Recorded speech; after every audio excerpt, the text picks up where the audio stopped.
Il y a ce qu'on voit, une entreprise, une image, une belle idée bien emballée. Et puis il y a tout le reste, ce qu'on ne montre pas toujours, ce qu'on ne prévoit pas, ce qui prend forme au fil d'un doute, d'un appel, d'un regard ou d'un premier mot. Chez Seasons, on accompagne des projets, mais surtout des personnes. On entre dans leurs histoires, on écoute, on échange, on questionne, et parfois on enregistre. Record, c'est ça, on n'a pas tout prévu, mais on a branché le micro et laissé parler ceux avec qui on crée. Dans ce tout premier épisode de Record, on tend le micro à Aurélie, fondatrice d'Évasion Bassin. Dans ses cabanes, ses villas, ses chambres d'hôtes sur la presqu'île de Lège-Cap-Ferré, Aurélie accueille des voyageurs toute l'année, dans des lieux pensés pour se ressourcer et découvrir la région autrement. Elle y partage un art de vivre simple, chaleureux, sincère, à l'image du bassin qu'elle aime tant. Dans cet épisode, elle évoque ses débuts, ses choix au quotidien et tout ce qu'elle n'affiche pas toujours. Aurélie de Évasion Bassin sur Record, c'est parti. Bonjour Mélanie. Je suis Aurélie, bientôt 47 ans, et ça fait maintenant quelques années que je vis sur le bassin et j'ai bossé avec mon mari dans une entreprise locale du bâtiment. Grâce à cette entreprise, ils ont construit des maisons et c'est vrai que j'ai toujours été très attirée par ces maisons qui déterminera la suite de l'histoire. Alors, ça n'a pas été une période très facile de ma vie, donc j'ai perdu mon mari. On avait la chance d'être propriétaire de notre première maison sur le Cap Ferret. Donc quand on est parti vivre à Lège, j'ai mis à la location saisonnière notre petite maison au Cap, qui m'a permis de commencer cette aventure. Au décès de mon mari, j'étais très attirée en fait par la location saisonnière, rencontrer les gens. Et pour moi, c'était important de proposer un endroit comparable à une petite chambre d'hôtel. Même s'il y avait 2 chambres, mais c'était, voilà. Ils arrivent, ils posent leurs valises, ils peuvent rester une nuit et ils repartent. Voilà. Donc ça, c'était le déclencheur. Donc au bout des 2 ans, j'ai signé ma rupture chez BMC et j'ai créé du coup ma société Évasion Bassin. Ce qui m'a poussée dans l'entrepreneuriat, ce sont les circonstances de la vie et me prouver à moi-même que j'étais capable de réaliser mes rêves. Parce que pour moi, en fait, c'était un rêve. Ce rêve, il a commencé quelques années auparavant. J'en parlais beaucoup avec Tony, mon mari du coup. J'avais très envie d'ouvrir des chambres d'hôtes. Et on en avait parlé. Et en fait, l'opportunité d'Évasion Bassin, donc j'avais la petite villa au Cap Ferret, la villa Albatros et les 2 petites cabanes que j'ai rachetées. Et je faisais aussi un peu de conciergerie à côté. Donc j'ai toujours bossé la semaine, le week-end. Voilà, le travail me fait pas peur, il n'y a pas de problème. Dès que Évasion Bassin a été créé, l'objectif était de pouvoir acheter quelque chose et pouvoir faire ses chambres d'hôtes. Donc, de suite, j'ai pris rendez-vous avec des banquiers. Bon, j'ai eu 2-3 rendez-vous. Bon, on m'a pas forcément prise au sérieux ou pas, enfin, je sais pas. Et j'ai eu la chance de contacter une banque avec qui je travaillais à l'époque chez BMC, qui était partenaire financier. Voilà, j'ai eu la chance d'avoir un rendez-vous avec ce conseiller que je connaissais. Et là, je lui ai exposé mon projet. Il m'a écouté et puis il m'a dit Aurélie, dès que vous avez quelque chose, on étudiera le dossier et voir si c'est possible. Mais il m'a beaucoup aidée dans la réalisation en fait. Je me suis sentie vraiment accompagnée. Je peux pas dire que j'ai rencontré des défis. Maintenant, plus j'ai avancé ces dernières années seule, en fait j'y croyais tellement que j'ai pas trop réfléchi et j'ai tout fait pour avancer. Alors petit à petit, un pas après l'autre. C'est sûr qu'il faut savoir attendre, avoir les bonnes opportunités au bon moment. Mais honnêtement, des défis, j'en ai pas... Enfin, après, j'ai quand même évolué dans le milieu du bâtiment, avec beaucoup d'hommes autour. Je me sentais peut-être pas légitime. Au fur et à mesure, je savais que j'en serais capable. Mais au départ, oui, c'était voilà, c'est y aller. Et puis, je pense que j'avais tellement cette envie. Et quand j'en parlais, j'étais très optimiste et peut-être combattante, surtout.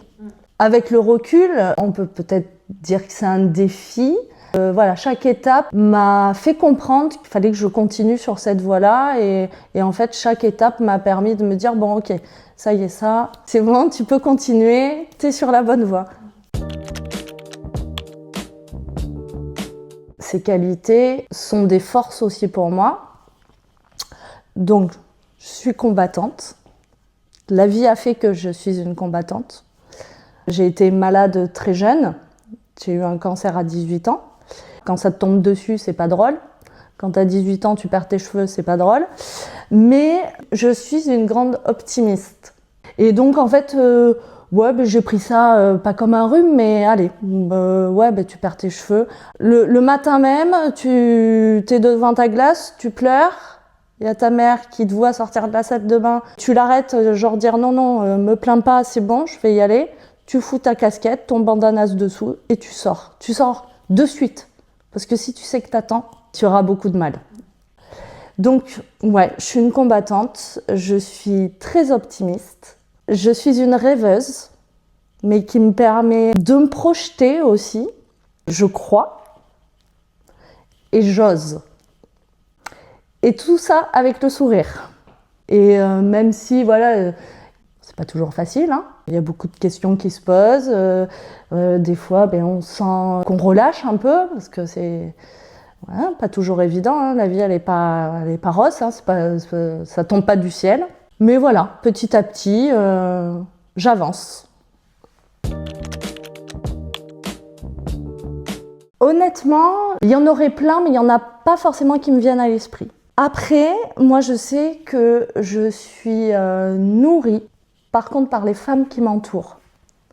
Donc, c'est mes amis. Et avant tout, c'est ma grand-mère maternelle.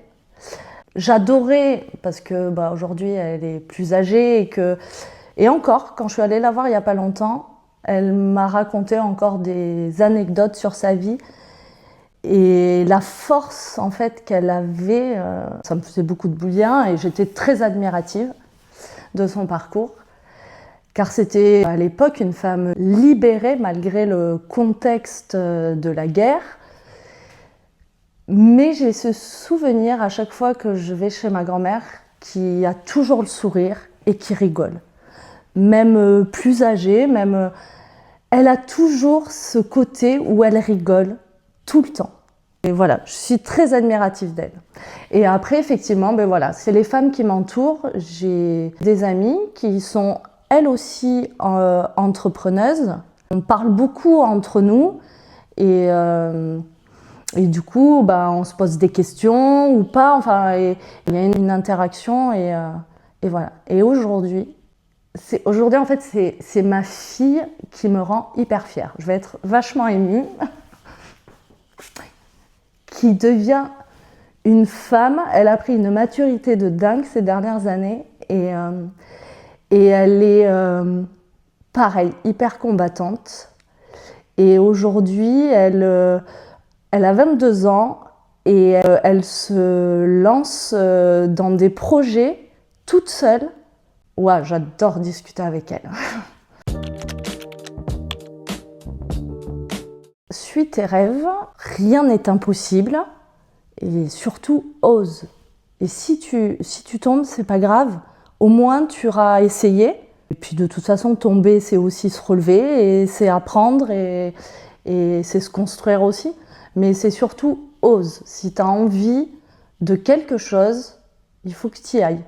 Pour moi, en fait, aujourd'hui, le projet des chambres d'hôtes, alors je suis hyper fière de ce projet parce je l'ai conçu de A à Z. C'est pas tout à fait celui que j'avais imaginé, mais en fait, je suis à ma place, je le sens. J'aime vraiment l'environnement et l'ambiance et tout ce qui se dégage de ces chambres d'hôtes. C'était un projet ambitieux. Ce qui aujourd'hui pour moi est le plus dur, c'est que Financièrement, c'est quelque chose qui est aujourd'hui assez lourd et avec le contexte actuel, c'est compliqué. Là, pas beaucoup de résa, donc pas de perspective. Je pense que ça va arriver, mais c'est dur. Je dors pas très bien et puis on verra. J'ai envie de dire on verra. Bon, après, je réfléchis à comment je peux faire pour m'alléger ces charges, mais je vais y arriver. Après, le début, de toute façon, c'est toujours difficile, hein. C'est pas rentable de suite, il faut quelques années pour que ça soit rentable. Après, je fais pas ça pour... Bon, bien sûr qu'on fait pour gagner de l'argent, mais c'est pas ma motivation première. Moi, ma motivation, c'est de faire plaisir aux gens. Et c'est ce qui me rend heureuse.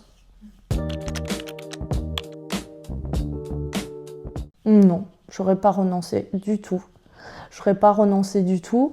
J'ai un ami qui travaille dans l'immobilier. Je lui ai demandé, voilà, au prix du foncier, à l'époque, donc j'ai acheté il y a 2 ans, il était quand même assez élevé.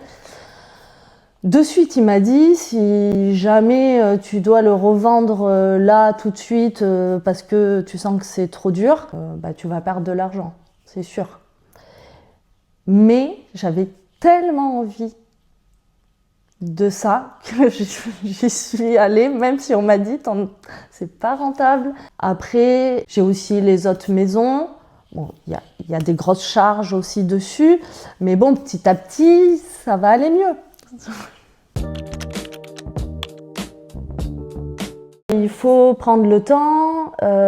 Comme je t'ai dit, moi, la première fois où je suis allée voir les banques, je m'étais fait plein de tableaux. On ne peut pas partir comme ça à l'aventure si tu n'as pas construit, posé les choses. Peut-être que s'associer à quelqu'un peut aussi aider. C'est vrai qu'aujourd'hui, moi je suis toute seule. C'est pas évident tous les jours. Par contre, je suis hyper bien entourée. Donc on parle des femmes. Donc j'ai ma salariée, qui est ma femme de ménage, mais c'est mon bras droit aussi. J'ai toi, Mélanie. Tu étais toi aussi en transition, enfin tu travaillais pas encore là-dedans, mais tu avais des envies aussi. J'ai toujours admiré ton travail. Tu es une des femmes du quotidien qui m'a beaucoup apporté aussi. Tu as été là pratiquement dès le départ d'Évasion Bassin et on a construit ce site. Plus après la communication, et à chaque fois qu'on pouvait parler toutes les deux, il y avait une énergie folle qui ressortait de nos entretiens, de nos discussions de femmes et de travail. Et en fait, je suis peut-être toute seule apportée officiellement, mais les gens qui m'entourent, Mounia, toi, plus les artisans avec qui je travaille, ce sont des hommes, et heureusement qu'ils sont là aussi. Voilà, parce que c'est pas qu'une histoire de femmes, là, du coup, il y a quand même, et des hommes au quotidien qui traversent aussi avec moi, l'aventure d'Évasion Bassin. La partie comptable, non, c'est vrai que c'était mon métier, hein, donc fais ma comptabilité toute seule. Voilà, c'est beaucoup de boulot parce qu'une nuitée demande donc une facture. Voilà, donc en pleine saison, je suis souvent très en retard, mais après l'hiver, j'arrive à me recaler. Et après, effectivement, j'ai un ami qui est mon comptable, mon notaire qui est un homme aussi. Donc je suis quand même entourée d'hommes et qui ont su m'accompagner en fait. M'accompagner, me border. Donc oui, cette aventure, je ne suis pas toute seule et je suis très très bien entourée. Et encouragée aussi. Mais j'ai toujours été déterminée et toujours su depuis le début de l'aventure où je voulais aller. Avoir des gîtes et les chambres d'hôtes, il faut plusieurs casquettes, hein. Ça c'est sûr. Je pense, le côté papier, comptable, tout ça, je l'ai appris après une vingtaine d'années donc dans l'entreprise où je travaillais. Ouais, mon plus grand apprentissage, en fait, avec mon mari, on a construit notre maison, une deuxième, et en fait, moi, j'étais son petit apprenti. C'était un très bon patron, mais qui n'expliquait pas beaucoup. Je me suis sentie souvent engueulée ou quoi, parce que j'arrivais pas à faire quelque chose. En fait, il m'a appris plein de choses et aussi, il réparait beaucoup de choses en fait. C'est vrai qu'une machine à laver, hop, au lieu de la changer, il réparait. Et un jour, une petite anecdote, je lui demande, je dis, je comprends pas, j'ai mon aspirateur bouché, il aspire plus, tu veux bien regarder? Et là, je sais pas ce qu'il lui a appris. Il me dit, tu m'agaces, je fais comment? Tu crois que j'ai appris tout seul? Et il me dit, tu regardes internet, tu te débrouilles. Ok, bon d'accord. Du coup, j'ai regardé une vidéo, j'ai cherché. Hop, c'est vrai que Internet est une source d'informations. Et donc, j'ai démonté mon aspirateur entièrement et j'ai pu le réparer. Et moi, toute fière, ça y est, j'ai réussi. Oui, c'est bien, mais voilà quoi, c'est bien. Bon, ok. Et en fait, il m'a appris à me débrouiller toute seule. Et moi, je l'ai toujours vu aussi se débrouiller seul. Il était toujours en train d'aider les amis, tout ça. Mais lui, quand il voulait faire quelque chose, il se documentait et il le faisait. Et il touchait à tout, mais vraiment tout. Et du coup, ça m'a appris. Alors, je peux pas tout faire, pourtant j'aimerais. J'aimerais, mais je pourrais si je regardais des vidéos internet ou quoi aussi. Il m'a appris à me débrouiller seule. Et puis si j'ai un doute ou quoi, je questionne mes amis, hommes. Et puis après, je vois que quand même, nous les femmes, on arrive quand même à se débrouiller. On y arrive, on est persévérante. Voilà, moi je sais que je veux pas lâcher, j'aime bien me débrouiller par moi-même plutôt que demander de l'aide. En fait, donc l'année dernière, c'était l'ouverture des chambres d'hôtes. L'hiver dernier, donc gros travaux, ouverture des chambres d'hôtes pour le week-end de l'Ascension, planning ouvert une semaine avant. Le week-end de l'Ascension, ça a été le plus gros week-end de la saison 2024, où il y a eu énormément de monde. Et comme je venais d'ouvrir, ça m'a permis d'avoir tous les retardataires qui voulaient venir découvrir la région. Et ça a été un bon week-end de mise en route. Et après, par contre, on a eu un temps, comme tout l'hiver dernier, de pluie. Et j'ai beaucoup angoissé parce que le week-end d'après, c'était le week-end de Pentecôte. J'ai eu personne. Et voilà. Et puis la saison a commencé petit à petit et j'ai commencé à avoir du monde à partir du 25 juin. La semaine, il faisait hyper beau. Les week-ends, c'était encore bien pourri. Et alors, tout n'était pas rempli, mais bon, donc ça s'est monté crescendo jusqu'à que je sois complète du 20 juillet au 31 août. Du coup, ma première matinée où j'ai pu dormir, parce que je vous avoue, du 7 jours sur 7, réveil entre 6h et 6h30, 1 heure de préparation pour préparer les 10 petits déjeuners, plus après la journée qui s'enchaîne, après le nettoyage, le linge, que ce soit des chambres d'hôtes ou des autres maisons. Plus après à 16h, peut-être arriver à manger un petit bout et puis accueillir les nouveaux arrivants et puis après récupérer tout le linge qui a séché et le repasser le soir jusqu'à 1h du matin. La saison a été très dure. Avec les travaux qui se sont enchaînés, donc première petite grasse mat, c'était le 2 ou 3 septembre, là, le jour de la rentrée des classes, et puis dès le lendemain, j'ai eu d'autres personnes et ça s'est enchaîné jusqu'aux vacances d'octobre. Bon, j'ai eu quelques matinées, bien évidemment. Ah oui, j'étais très très fatiguée à la fin de la saison, l'automne, après les vacances d'octobre. Et c'est, je crois, la première année où cet hiver, j'ai hiberné, ou je sais pas comment on dit. Là, je viens de sortir de l'hibernation. En fait, je me suis reposée. Je suis pas comme ça. Mais par contre, j'ai pris beaucoup de temps à lire, chose que je ne faisais plus parce que j'avais pas le temps. Donc, je me levais tôt, mais je me remettais dans mon lit avec mon livre jusqu'à midi. Et des fois, quand les copines m'appelaient, je disais, oh là là, je culpabilise. Et elles me disent, mais non, t'inquiète pas, Aurélie, après tu vas enchaîner 7 jours sur 7, t'as pas un jour de libre, ne culpabilise pas, pas de souci. Rêve, crois en toi, ose avec honnêteté, bienveillance et surtout avec le sourire. Je crois que c'est ce qui fait que je suis moi. Une petite anecdote, par moment quand j'accueillais des familles là, qui arrivaient en vacances, alors on ne sait pas ce qui s'est passé dans la voiture.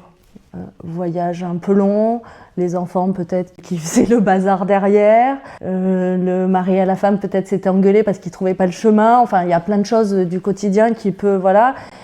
Et donc quand ils arrivaient, des fois, je faisais visiter et puis ils n'étaient pas méga réceptifs et peut-être un peu en train de faire la tête. Et mince, ils arrivaient, ils étaient en vacances. Je parlais toujours avec le sourire. J'expliquais les choses avec le sourire. Toujours à regarder celui qui faisait plus ou moins la gueule. Pas la gueule ou en tout cas était pas très réceptif. Et puis après, je les laissais tranquilles et à la fin du séjour, je les revoyais avec le sourire. Et voilà, pour moi, c'est très important, le sourire. Tout ce que je fais, je le fais vraiment avec le cœur. Quand quelqu'un n'est pas content, ça peut arriver, qui me le formule. Ça a pu être un peu sec et tout. Là, je peux en perdre tous mes moyens. Je peux même me mettre à pleurer, mais dans ma tête, je me dis non, Aurélie, sois forte, pleure pas. Voilà, je peux ne plus arriver à parler parce que les émotions sont telles que je n'en trouve pas mes mots. Ça t'aide aussi parce que la vie, c'est pas juste des sourires. Voilà, on ne sait pas. Et ça m'a fait grandir aussi tout ça. Voilà, même quand je m'occupais des autres maisons, la conciergerie, travailler pour quelqu'un d'autre, ça n'a pas toujours été évident, mais voilà, j'en ai tiré des leçons. Et aujourd'hui, avoir l'opportunité et la chance de travailler pour moi, c'est une satisfaction énorme et ça me fait avancer tous les jours. Et oui, je me rends compte que j'ai beaucoup de chance. Aujourd'hui, mes maisons, elles sont destinées essentiellement à la location, enfin toutes même, sauf la mienne. Mais voilà, et s'il y a quelque chose de cassé ou quoi, ça peut arriver. J'ai pas besoin de rendre des comptes aux propriétaires ou quoi. C'est moi, je le fais, je le répare, hop. Voilà, je mets tout en œuvre pour que les prochains locataires se sentent bien. Et puis si effectivement ils ont cassé quelque chose, bon, voilà, c'est des choses qui arrivent. On le sait, il y a beaucoup de personnes qui passent dans les maisons. Ils n'ont pas la même façon de vivre que nous. Voilà, je suis la seule décisionnaire et après je fais ce qu'il y a à faire, quoi. S'il y avait une phrase, j'en ai peut-être deux. Alors, va au bout de tes rêves, de tes ambitions, ne pousse personne à y arriver, toi seul est à la barre. Et une autre, il restera de nous ce qu'on aura donné.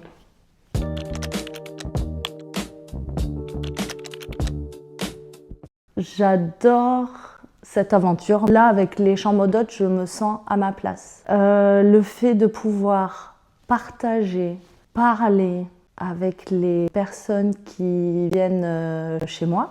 Bon, déjà, de les accueillir dans un endroit joli. Bon, il est simple, mais joli, joliment décoré. Il sent bon, avec toutes mes petites senteurs. En partenariat avec une entrepreneuse du bassin d'Arcachon, qui fait ses bougies véganes. Donc il y a ces odeurs que j'ai choisies, propres au bassin, iodé et pinède. Quand on arrive, il y a cette ambiance du bassin. Et donc oui, pour en revenir aux chambres d'hôtes, je pense qu'aujourd'hui je suis à ma place. Voilà, le fait de partager, de pouvoir écouter mes clients, mes hôtes. Et en plus, quand ils restent plusieurs jours, c'est chouette parce que, mais même quand ils sont là que pour une nuit, ils me rappellent souvent qu'il faut aussi que je prenne soin de moi et aussi prendre le temps d'aller découvrir toutes les régions. En fait, ils me font voyager puisqu'ils arrivent des quatre coins de la France et donc on échange beaucoup. Moi, je leur explique tout ce qu'il y a à faire ici. Et c'est vrai que j'adorerais découvrir la France. Donc déjà, ils me font voyager. C'est un véritable échange. Et c'est vrai qu'aujourd'hui, où Internet, tout ça, enfin, tout fait que... Alors, le confinement ne nous a pas aidés. Et même, à un moment, on s'est quand même éloigné beaucoup des gens. Moi qui suis très hug, câlin, voilà, c'est très compliqué cette période où on pouvait voir personne. Donc l'important c'est, je suis à ma place, j'ai envie de partager, je me nourris des histoires des autres. Encore ce matin, je rigolais parce que on discutait avec mes clients Je sais pas comment on est arrivé, on commence à parler, actualité, politique, tout ça, et je me dis j'ai un peu honte, mais en fait j'ai l'impression que j'ai pas de culture G ou quoi. En fait aujourd'hui je vis dans mon petit cocon et je me nourris des expériences des gens, de la bienveillance, des choses positives. Parce que c'est vrai que quand on allume la télé et qu'on écoute ce qui se passe, eh bien, on a peur pour nos enfants, on a peur pour nous. Souvent, je dis, on est bien né. Je le dis souvent à mes enfants, en fait, on est bien né dans le sens où on n'est pas dans un pays en guerre, on manque de rien, on est entouré, on a une famille. Pour moi, ça, c'est très important. Aujourd'hui, ce qui est très important pour moi, c'est mes amis, enfin, mes enfants. Voilà, c'est les aimer, enfin leur dire que je les aime tous les jours. Je leur dis, je leur fais des câlins, enfin, dès que je peux, parce qu'ils sont grands, ils sont pas tout le temps avec moi. J'ai mon chien aussi, je vous fais plein de câlins. Et mes amis, pour moi, voilà, c'est très important de rappeler et de dire qu'on s'aime. Je suis un peu dans mon petit cocon. Et voilà, et j'accueille des gens, je leur fais un bon petit déjeuner. Et le petit déjeuner, c'est le moment du partage où on discute de plein de choses. Et il me donne envie de redécouvrir ma région. L'été, c'est vrai que je m'aperçois quand ils me racontent qu'ils sont partis à vélo, qu'ils sont allés à l'océan, ici et là. Et moi, je suis entre le petit-déj, le ménage, le linge, partir sur une loc parce qu'il y a n'importe quoi qui est tombé en panne et qu'il faut le remplacer. Mais en fait, je me dis, oh, j'aimerais bien être à leur place. J'aimerais bien aller me faire une petite session au océan. Donc ça me donne envie aussi. J'aimerais arriver à prendre un peu plus de temps pour moi et profiter de tout ça. Voilà, le tout premier épisode de Record est terminé. Un grand merci Aurélie pour ce moment authentique et inspirant. Et merci à vous d'avoir pris le temps d'écouter son histoire. Si vous avez envie d'en découvrir un peu plus sur Évasion Bassin, on vous met tous les liens en description.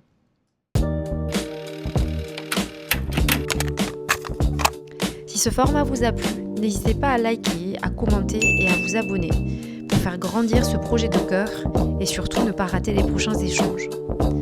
D'autres voix, d'autres parcours arrivent bientôt sur Record. À très vite!